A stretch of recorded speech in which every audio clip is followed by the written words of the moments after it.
खालिस्तान का समर्थन करके कनाडा ने अपने पैरों पर कुल्हाड़ी मार ली, क्योंकि भारत कनाडा को अब दिन रात रुला रहा और अब इस बार कनाडा का 7.5 करोड़ डॉलर का एक प्लान बर्बाद होने जा रहा। भारत की चेतावनी कनाडा के लिए आफत बनती जा रही।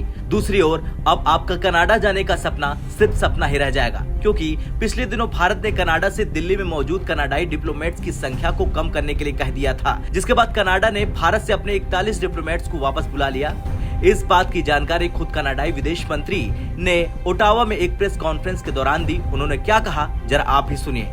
I can confirm that India has formally conveyed its plan to unilaterally remove diplomatic immunities for all but 21 Canadian diplomats and dependents in Delhi by tomorrow, October 20th.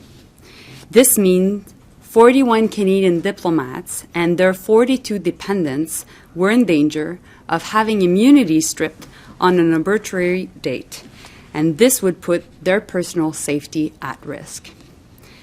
The safety of Canadians and of our diplomats is always my top concern. Given the implications of India's actions on the safety of our diplomats, we have facilitated their safe departure from India. This means that our diplomats and their families have now left. विदेश मंत्री जोली ने भारत पर आरोप लगाते हुए यह भी कह दिया कि भारत का एक ऐसा कदम वियना कन्वेंशन का उल्लंघन है, जिसे भारतीय विदेश मंत्रालय ने खारिज करते हुए ये कहा था कि ये कार्रवाई वियना कन्वेंशन के आर्टिकल 11.1 के आधार पर ही की गई है।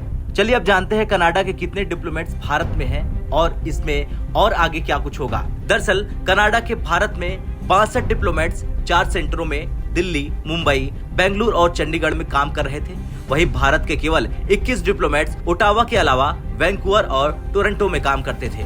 अब आप सोच रहे होंगे कि इन सब में आपका कनाडा जाने का सपना कैसे रह जाएगा। ऐसा इसलिए होगा क्योंकि कनाडा ने नवंबर 2022 में घोषणा की थी कि कनाडा भारत में खास तौर पर चंडीगढ़ और दिल्ली में वीजा प्रोसेसिंग एप्लीकेशन में तेजी लाने की योजना पर 74.6 मिलियन डॉलर खर्च करेगा, क्योंकि हाल ही में आई दोनों देशों के रिश्ते में खटास के कारण कनाडा को अपने डिप्लोमेट्स वापस बुलाने पड़े, जिस कारण ये प्लान ठंडे बस्ते में जाते दिख रहे, क्योंकि कनाडा जाने के इच्छुक भारतीयों को वीजा प्रोसेसिंग के लिए अब और ज्यादा इंतजार करना पड़ेगा, क्योंकि कनाडा के जो वीजा प्रोसेसिंग सेंटर हैं बेंगलुरु, मुंबई और चंडीगढ़ में, वहां पर इन पर्सन सर्विस बंद हो जाएगी। जाहिर सी बात है कि अगर वीजा सर्विस बंद हो जाएगी तो वहां पर वीजा एप्लीकेशन में देरी होगी। अब सवाल यह है कि इससे कनाडा को कैसे नुकसान होगा?